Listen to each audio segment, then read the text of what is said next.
Today on CityCast Denver. We're going to wrap up our summer reading week with a book about gang violence in Denver that caused something of a stir when it was released in May of 2021. It's called The Holly: 5 Bullets, 1 Gun, and the Struggle to Save an American Neighborhood. The story centers on Terrence Roberts, a former gang member turned anti-gang activist. In 2013, he shot someone at a peace rally he'd organized, an incident that would continue to shape his life for years. Our regular host, Bree Davies, sat down last May with Terrence Roberts and with the journalist who wrote The Holly, Julian Rubenstein.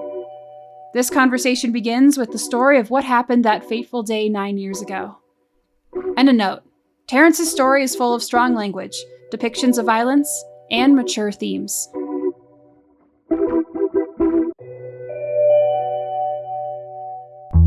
Today is Friday, July 15th. I'm Lizzie Goldsmith, in for Bree Davies, and this is CityCast Denver.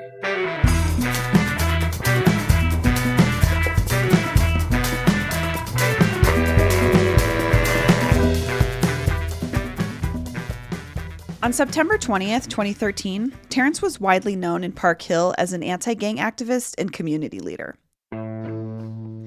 He had been in a gang himself, but after a stint in prison, he had forged a new path.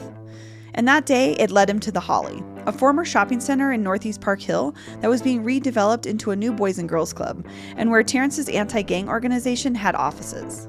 So that particular morning, I was doing my peace rally that day. But people Terrence used to know, people still in gangs, they didn't like the work he was doing. They have been, starting to more ramp up the rhetoric that I was a snitch and all these different things and leaving notes at my office and stuff like that. So I was like, I'm gonna just go early to my office to avoid them. Soon as I got there, they were already there. One of the guys waiting for Terrence that day at The Holly was Hassan Jones. Hassan was a member of Terrence's old gang, the Bloods. But Hassan had been talking with Terrence a lot lately, and he was thinking about leaving that life behind. So I asked Hassan, hey, can I speak to you? Can I talk to you? He stood up from the table. He starts telling me, like, I'm a bitch, I'm a snitch, get the fuck out of his face. Pretty much the Bloods, the homies are taking all of this, and get out of here. Like, this is their space. Now I'm getting upset. This is actually my space, right? So, so I'm pretty much like, okay, well, bullshit. And I take a step towards him. I don't even know if we were going to fight or what was going to happen. And he pretty much lifted up a folding knife out of his pocket and showed me that he had a knife. One of Terrence's colleagues stepped in and calmed him down. He left The Holly, took a shower, and carried on with his day, setting up for the peace rally. I head back to the Holly Square, and when I pull in, I get out of my car and I hear a gentleman pretty much give like a whoop whoop or sue whoop call. This is how the Bloods like call each other, like sue whoop or whoop whoop. And they're like, oh, he's back over there. I could hear them talking on the other side of the camouflage building. And I could hear him talking like, oh, like the snitch is back. He's over there. I look to my right, and right there near the building, there's a half-eaten rotisserie chicken with a knife in it with a note on it that says, bitch nigga, snitch nigga. So I'm hearing them talking. I walk over, and I'm just looking at them like, this is kind of weird. I was like, this is strange. And I feel like I was in the Twilight Zone. I kind of didn't know what to think. So I grabbed the knife, I grabbed the note, I throw it on the ground, I put the knife in my pocket, and then all this big group of Bloods just come from around the side of the building, the north side of the building, and then they just started coming from everywhere. So Hassan is like riding in front of us, like 12 feet in front of me. He's riding a bike and he's staring at me laughing. And I'm looking at Hassan, I'm like, why are you doing this? Like, why are you doing this to me? And he's just like, because you're a snitch, you said I'm a snitch, and I'll be over there in a minute on Bloods to fuck you up. So I'm like, on Bloods, you'll be over here in a minute. And he's like, on Bloods, I'll be over here in a minute to fuck you up. By the way, on Bloods apparently means for real, or that the person is so serious about something. You're also going to hear Terrence use the word bool in a minute, and that means cool. So I had my gun. I had brought it from my house and put it in the trunk of my car just in case if I needed it, man, because they were calling me a snitch and threatening me, leaving notes in my office, all these things. So I didn't know what could have happened to me. But I didn't think they were going to try to hurt me at this rally, right? And I heard him say to these other Bloods, well, let's get them, pretty much. And they tried to, like, come around me like they were going to, like, attack me. and they were starting to get closer and closer. So I shot at them. They were in front of me, so I shot at them, and I was walking up to him, and I was walking up to him. He was saying like, "Blood, you're stupid," and was saying something else. And I shot him in the chest. I shot him again. I pulled the knife out of my pocket and I hit him with it. I'm able to say this to you now because I couldn't say it during testimony, but at that point I was angry with Hassan. My lawyer's like, "You better not say you were angry, Terrence, on the stand, because, did you shoot him out of self-defense or anger?" I shot my gun out of self-defense, but at that point, and he was still talking, I knew the seriousness of everything. I hit him with it. He begged me for his life. He was like, "Please, blood, don't kill me. I'm Boo." He was still coherent. He was talking. I had a conversation with him. I said, "I'm not going to kill you." He said again, he was like, "I'm Boo. T, please don't kill me."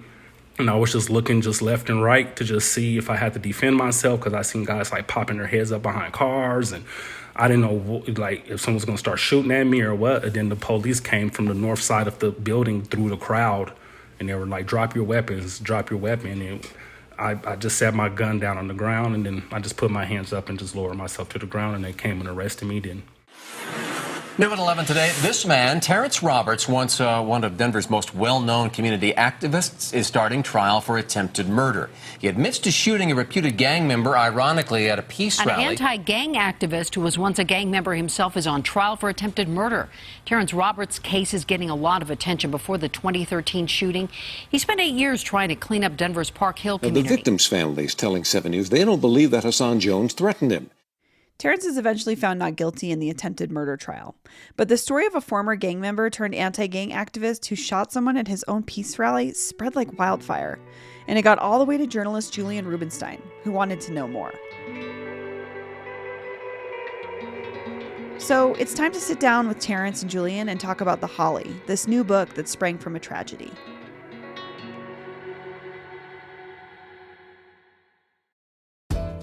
PMS, pregnancy, menopause. Being a woman is a lot. Ollie supports you and yours with expert solutions for every age and life stage. They just launched 2 new products exclusively at Walmart. Period Hero combats bloat, mood swings, and more during PMS. And Balance Perimeno to support hormonal balance, mood, and metabolism during perimenopause. Grab yours at ollie.com. Ollie! These statements have not been evaluated by the Food and Drug Administration. This product is not intended to diagnose, treat, cure, or prevent any disease. Well, thank you guys for being here. I appreciate it. Absolutely. Thanks for having me. Great to be here. Terrence, why did you want to talk to Julian, or why did you trust Julian to write this book about your story? I wasn't really reaching out to anybody, but the local media, they were literally just dragging me through the mud, and they were making accusations like I shot Hassan out of anger, or like I was like this washed up activist who needed respect, or just all these different things, and none of these narratives were true. And it was like they were just really working with law enforcement to railroad me to prison. So when Julian emailed me, I looked him up. I researched him.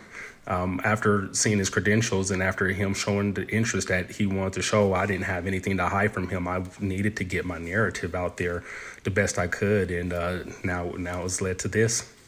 Julian, in hearing Terrence lay out this experience, and then I know in your book there's a lot of talk about the media and Terrence talked about this a little earlier too, how he wasn't necessarily getting fair coverage of his experiences in the city.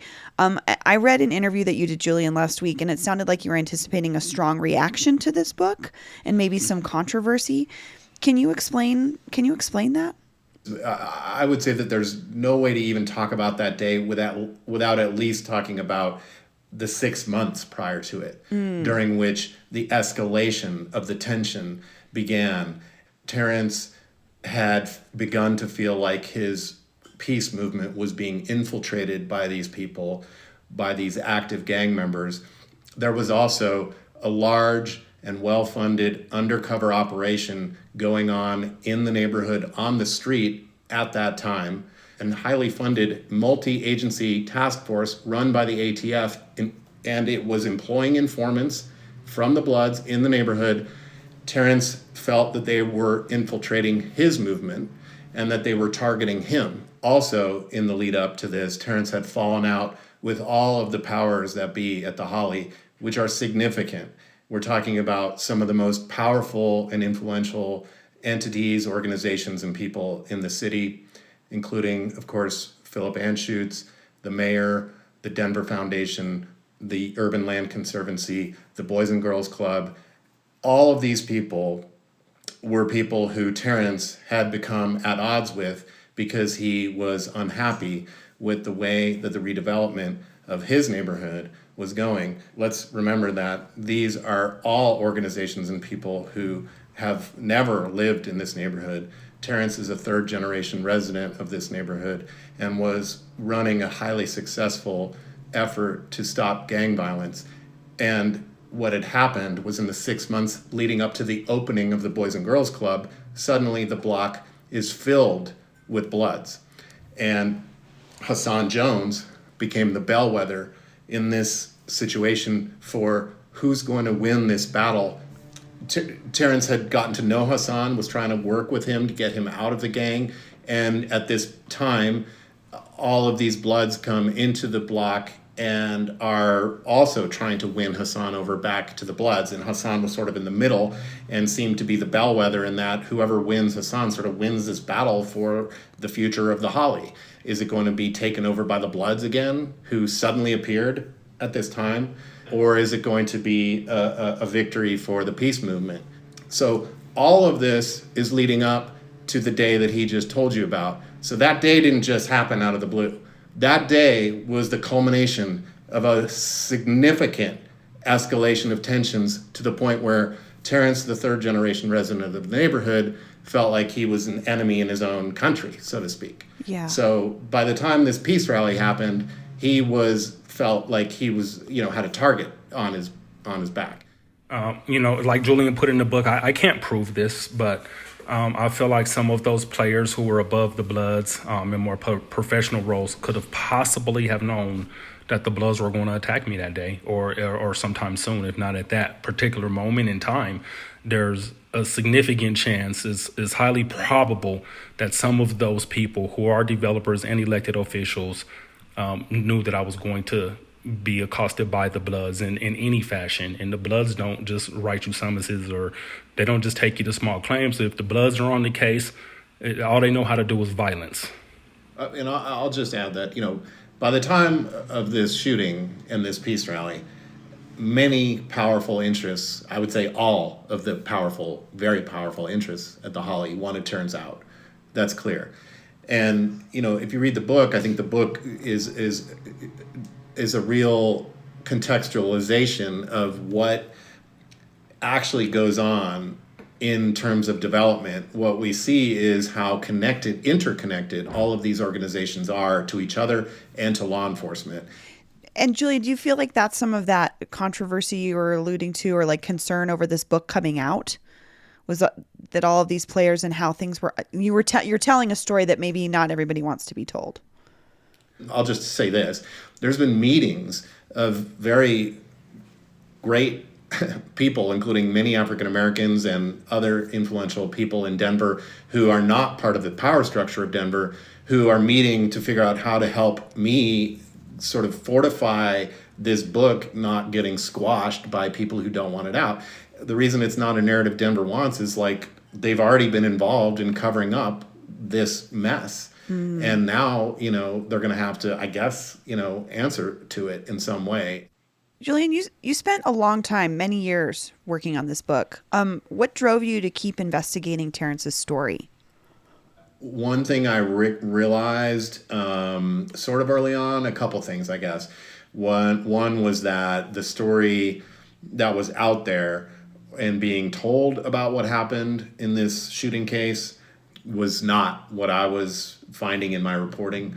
And the other thing was that the echoes of the civil rights movement and the development of Denver were so strong that I realized I was going to, in order to answer the question of like, why did Terrence Roberts shoot Hassan Jones at his own peace rally, I was going to have to go back 50 years to try to answer that question.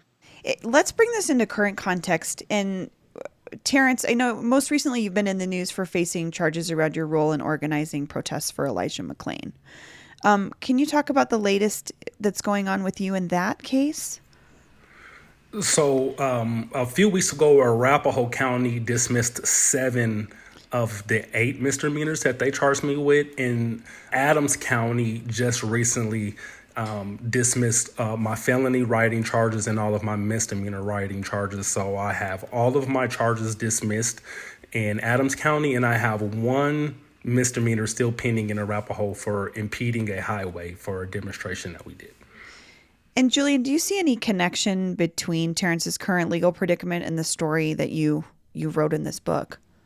Big time. I mean, the whole epilogue is mostly about that. I've told people, thank God I didn't. Thank God I did miss my book deadline, because had the book come out 2 years ago, it wouldn't have been able to cover the remarkable events of 2020 and 2019, when Terrence began to be involved in the Justice for Elijah McClain movement, where he was a leader of that movement. Then during the post-George Floyd stuff in Denver, he was one of the most powerful and important leaders of the protest movement there. And then guess what? He ends up arrested and facing charges for peaceful protests. I talked before about the echoes of the civil rights movement when activists were targeted by law enforcement.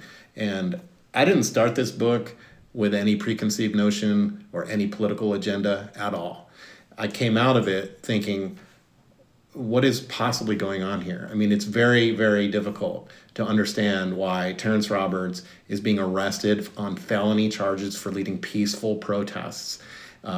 Someone asked me something about if I'm an activist, and the answer is no, I'm a journalist. But I'm sorry, I'm also a citizen of America, and in America, you're allowed to protest. Right. And where is the outrage? I mean, I don't understand. No reporting has reported that Terrence was told, and others, that they'd been followed for months before they were arrested for peaceful protests. I've been to these protests, okay, and I also know Terrence very well. I see him all the time, and I can tell you that he's not involved in criminal activity. And anyone who knows him, or certainly who follows him, is going to know that. And this is what we're spending our public law enforcement money on, to target activists. I'm sorry, but I hope people wake up to this story. Thank you both so much for being here. Thank you. It's great talking to you. Yes, and thanks for having us on. I really appreciate it, Bree. This May, a documentary film based on the book premiered at the Mountain Film Festival in Telluride. You can find out more about it at thehollyfilm.com. That's all for today here on CityCast Denver. Our producers this week were me, Lizzie Goldsmith, Paul Caroli, Andrea Salenzi, and Aaron O'Toole. Our music is by Los Mocachetes, with additional mixing by Tyler Lindgren. Bree, Peyton, and Paul will be back next week, and on Monday, we'll be kicking off an exciting new 4-part series about psychedelics and the activists and entrepreneurs trying to figure out how this is all going to fit into life in Colorado. Make sure you're subscribed to the podcast so you don't miss any of those episodes. While you're at it, sign up for our morning newsletter at denver.citycast.fm. Bye!